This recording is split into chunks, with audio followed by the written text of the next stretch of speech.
16 जून 2013 की वह काली रात थी जब प्रकृति ने अपना तांडव दिखाया था और उत्तराखंड के केदारनाथ में चारों ओर तबाही मचाई थी। लेकिन इसी विनाश के बीच एक ऐसा चमत्कार हुआ जिसने भगवान के प्रति लोगों की आस्था को और भी गहरा कर दिया। इतनी बड़ी विनाशकारी बाढ़ भी उत्तराखंड में स्थित केदारनाथ मंदिर को कुछ भी क्षति नहीं पहुंचा पाई।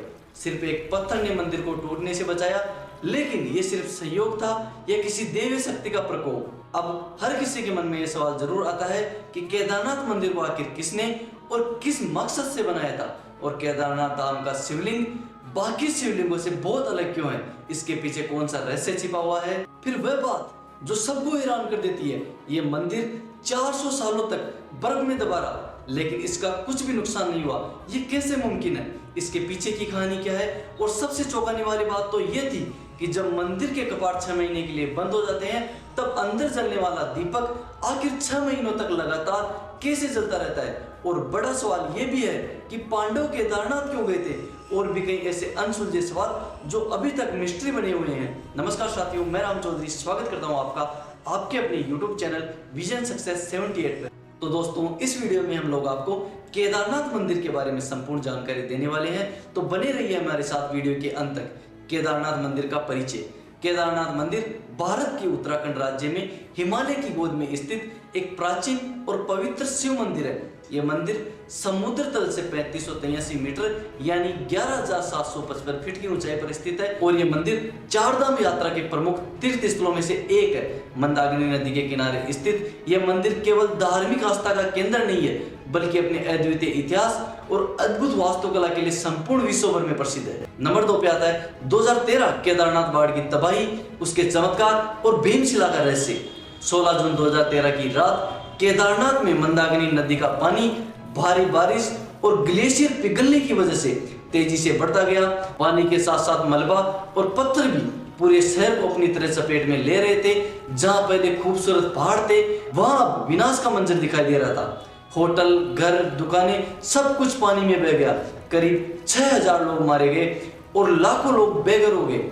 लेकिन जब बाढ़ का पानी केदारनाथ मंदिर की ओर बढ़ा तो अचानक फिर एक चमत्कार हुआ। एक विशाल पत्थर या शिला, जिसे आज हम भीमशिला कहते हैं, वह बहते बहते मंदिर के पीछे आकर रुक गई। इस शिला ने पानी को 2 हिस्सों में विभाजित कर दिया, जिससे सारा पानी मंदिर के दोनों तरफ से निकल गया।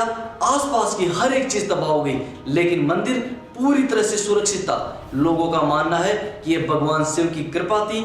इस शिला को महाभारत के भीम के नाम पर भी भीमशिला कहा जाता है। आज यह शिला आस्था और चमत्कार का प्रतीक है। वैज्ञानिक भी इस घटना से हैरान रह गए। उनका कहना है कि यह विशाल शिला पहाड़ से खिसककर बाढ़ के साथ नीचे आई थी। लेकिन सवाल यह उठता है कि यह शिला मंदिर के ठीक पीछे आकर कैसे रुकी। पानी के बहाव से यह पूरे मंदिर को तहस नहस कर सकती थी, लेकिन यह आखिर वहीं आकर क्यों रुकी और पानी के बहाव को 2 हिस्सों में कैसे बांट दिया। यह शिला करीब 20 से 25 फीट लंबी और 10 से 15 फीट चौड़ी है, और इसका वजन लगभग 1000 मीट्रिक टन माना जाता है। अगर यह शिला मंदिर से टकराती तो मंदिर पूरी तरह नष्ट हो सकता था। उस समय मंदिर में करीब 300 लोग शरण लिए हुए थे, और इस शिला की वजह से उनकी भी जान बच गई। इसलिए आज भी यह सवाल सबके मन में है कि 2013 की इतनी भयंकर बाढ़ के बावजूद केदारनाथ मंदिर सुरक्षित कैसे रह पाया। अब आगे हम बात करते हैं केदारनाथ मंदिर किसने और क्यों बनवाया था। इस मंदिर के निर्माण को लेकर कुछ कथाएं प्रसिद्ध है। पहली है महाभारत काल से जुड़ी कथा के अनुसार। महाभारत के युद्ध में विजय प्राप्त करने के बाद युधिष्ठिर को हस्तिनापुर का राजा घोषित कर दिया गया, और उन्होंने करीब 4 दशक तक यहाँ शासन किया। एक दिन पांडव भगवान श्री कृष्ण के साथ बैठकर महाभारत युद्ध की चर्चा कर रहे थे। इस दौरान पांडवों ने श्री कृष्ण से पूछा, हे नारायण, हम पर अपने भाई, चाचा, मामा और गुरुजनों की हत्या का कलंक है, हम इसे कैसे मिटा सकते हैं। तो श्री कृष्ण ने उत्तर दिया, भले ही तुमने युद्ध में विजय प्राप्त की हो, लेकिन तुमने अपने भाई, गुरुओं का वध किया है, और इसके कारण तुम पाप के भागी बनी हो, और तुम्हें इस पाप से मुक्ति सिर्फ भगवान महादेव ही दिला सकते हैं। इसलिए तुम महादेव की शरण में जाओ। पांडवों ने अपना राज्य परीक्षित को सौंप दिया और द्रौपदी सहित भगवान शिव की तलाश में निकल पड़े। सबसे पहले पांडव काशी पहुंचे, लेकिन वहां भोलेनाथ के दर्शन नहीं हुए। वे अन्य स्थानों पर भी गए, लेकिन जहां भी पांडव पहुंचते, शिवजी वहां से कुछ क्षण पहले ही निकल जाते। इस तलाश में एक दिन पांडव हिमालय तक पहुंच गए। वहां भगवान शिव ने पांडवों को आते देख स्वयं को नंदी यानी बैल के रूप में बदल लिया और पशुओं के झुंड में चले गए। भगवान शिव को पाने के लिए भीम ने एक योजना बनाई और एक विशालकाय रूप धारण किया और अपने पैरों को केदारनाथ पर्वत के दोनों ओर फैला दिया ताकि कोई भी पशु उनके पैरों के बीच से नहीं निकल सके। लेकिन नंदी रूपी भगवान शिव ने ऐसा नहीं किया। उन्होंने उनके पैरों के बीच से निकलने की कोशिश की और भीम ने उनको पहचान लिया और उनको पकड़ने की कोशिश की, लेकिन शिव जी धरती में समाने लगे। लेकिन फिर भी भीम ने उनका पिछला हिस्सा पकड़ लिया। इस प्रकार भगवान शिव पांडवों की भक्ति से प्रसन्न हुए और उन्हें दर्शन देकर उनके पापों से मुक्त कर दिया। तभी से भगवान शिव यहाँ नंदी की पीठ के रूप में पूजे जाते हैं और इस कारण ही केदारनाथ का शिवलिंग बाकी शिवलिंगों से बहुत ही ज्यादा अलग है। कहा जाता है कि जब भगवान शिव ने पांडवों को उनके पापों से मुक्त किया और उनका प्रायश्चित स्वीकार किया, तब पांडवों ने केदारनाथ मंदिर का निर्माण करवाया था। दूसरी कथा के अनुसार भगवान विष्णु के अवतार नर नारायण से जुड़ी हुई एक कथा है। इस कथा के अनुसार बद्रीवन में नर और नारायण ने पार्थिव शिवलिंग अर्थात मिट्टी से शिवलिंग बनाकर भगवान शिव की पूजा की थी। नर नारायण की घोर तपस्या से प्रसन्न होकर भगवान शिव उनके सामने प्रकट हुए और उनसे वरदान मांगने को कहा। नर नारायण ने भगवान शिव से प्रार्थना की कि वे इस पवित्र स्थान पर सदैव ज्योतिर्लिंग के रूप में निवास करें ताकि सभी भक्त उन्हें साक्षात दे सके। भगवान शिव ने उनका वरदान स्वीकार किया और तब से इस स्थान पर उनकी पूजा एक ज्योतिर्लिंग के रूप में की जाती है। तीसरी कथा के अनुसार आदि शंकराचार्य और मंदिर का पुनर्निर्माण। 8वीं शताब्दी में आदि शंकराचार्य ने केदारनाथ मंदिर का पुनर्निर्माण करवाया और हिंदू धर्म के पुनर्जागरण में महत्वपूर्ण भूमिका निभाई। उन्होंने केदारनाथ में ज्योतिर्लिंग की स्थापना की और इसे एक प्रमुख तीर्थ स्थल के रूप में स्थापित किया।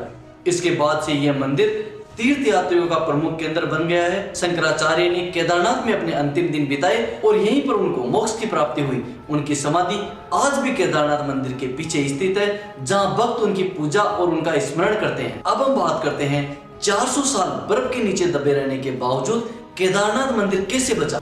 इसको लेकर लोगों के अनेक जवाब हैं, मगर सबसे अच्छा उत्तर है प्राचीन इंटरलॉकिंग टेक्नोलॉजी। केदारनाथ मंदिर की अद्भुत संरचना में प्राचीन इंटरलॉकिंग टेक्नोलॉजी का इस्तेमाल किया गया है, जो इसे विशेष बनाती है। इस तकनीक में मंदिर की दीवारों और पत्थरों को जोड़ने के लिए किसी सीमेंट या गारे का उपयोग नहीं किया गया है। इसके बजाय बड़े बड़े पत्थरों को इस तरह फिट किया गया है कि वे एक दूसरे को सहारा देते हैं। यह तकनीक न केवल मजबूत है, बल्कि इसे प्राकृतिक आपदाओं और भूकंप और बाढ़ का सामना करने के लिए भी डिजाइन किया गया था।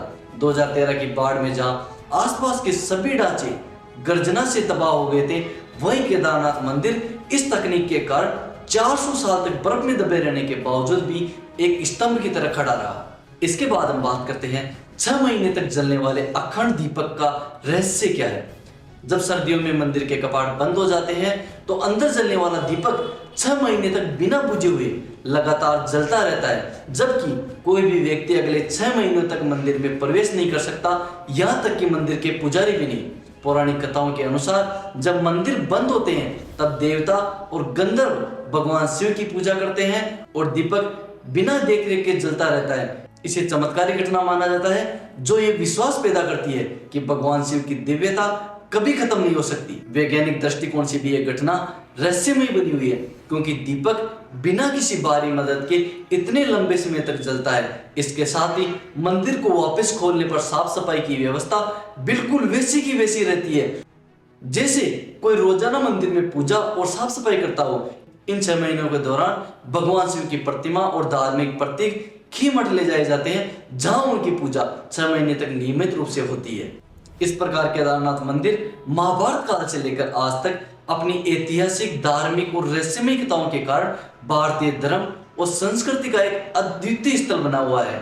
इस प्रकार यह मंदिर हमेशा भगवान शिव के चमत्कारों और उनकी शक्ति का प्रतीक बना रहेगा। तो दोस्तों, ये थी केदारनाथ मंदिर के बारे में संपूर्ण जानकारी। वीडियो देखने के लिए धन्यवाद। अगर ये वीडियो आपको जानकारीपूर्ण लगा तो कृपया वीडियो को लाइक, कमेंट और शेयर करें और इस तरह की और अमेजिंग वीडियोज के लिए हमारे चैनल को सब्सक्राइब करना नहीं भूलें। अगली बार तक सीखते रहे, बढ़ते रहे। धन्यवाद।